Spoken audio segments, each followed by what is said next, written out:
What's up guys, this is Saman from Aesthetic Progression and welcome to the first episode of Fitness Reality in Less Than a Minute. Each week from now, I'm going to upload 5 questions that are asked commonly by the people.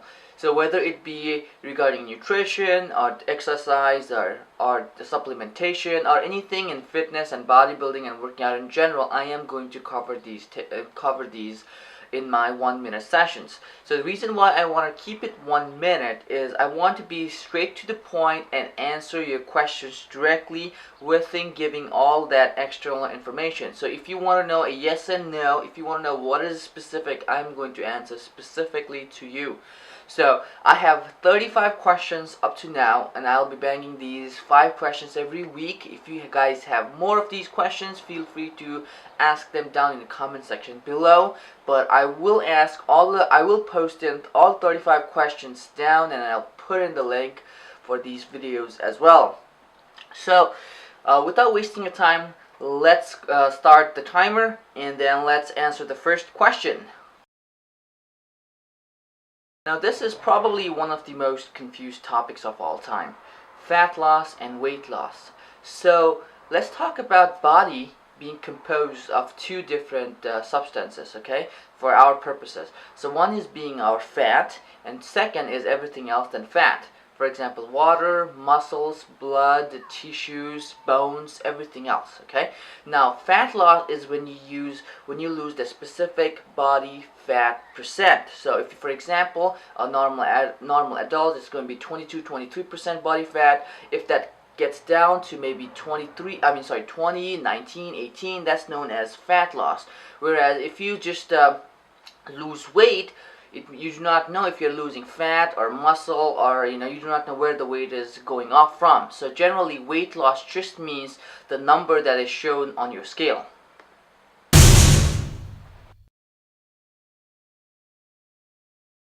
Now, this is a little bit tricky one.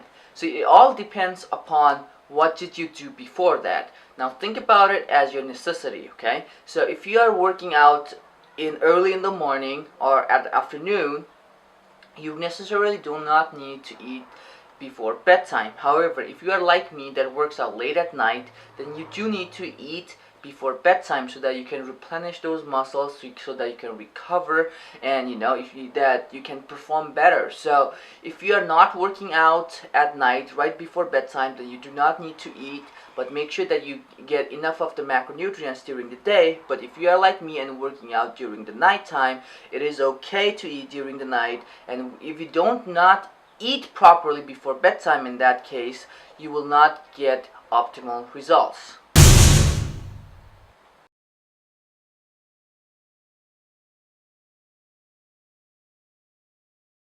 Everyone is different. Some people might get off with sleeping 4 or 5 hours every night, while some people might need even up to 10 hours of sleep. So it just depends on individual. So if you're not tired during the day all the time, if you're not yawning during the day, if you don't feel, energetic, then probably you're not getting enough sleep. And if you are energetic, if you are like going full throttle every day, if your workout is not being hindered, if you feel like you recover, then you can get away with less sleep. Some people might need more, depending upon all these factors. So there is no direct answer. The right answer is going to be as much as you need. And again, it's different for everybody, so you have to figure out what's your optimal sleep period.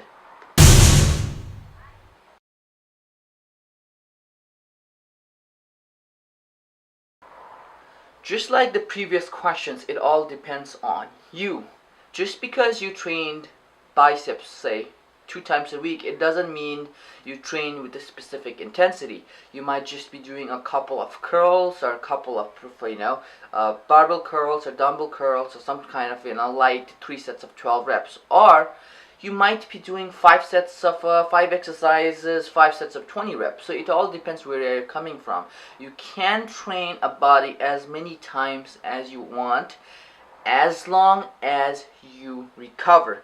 So if you are feeling sore all the time, then that's not the way to train. If you feel like you can train tomorrow, if your muscles are already recovered from your last workout, then yes, you can train a body part more than once a week. It's as simple as that. If you are recovered, you can train. If not, then no. If you take more than a week, that's fine as well.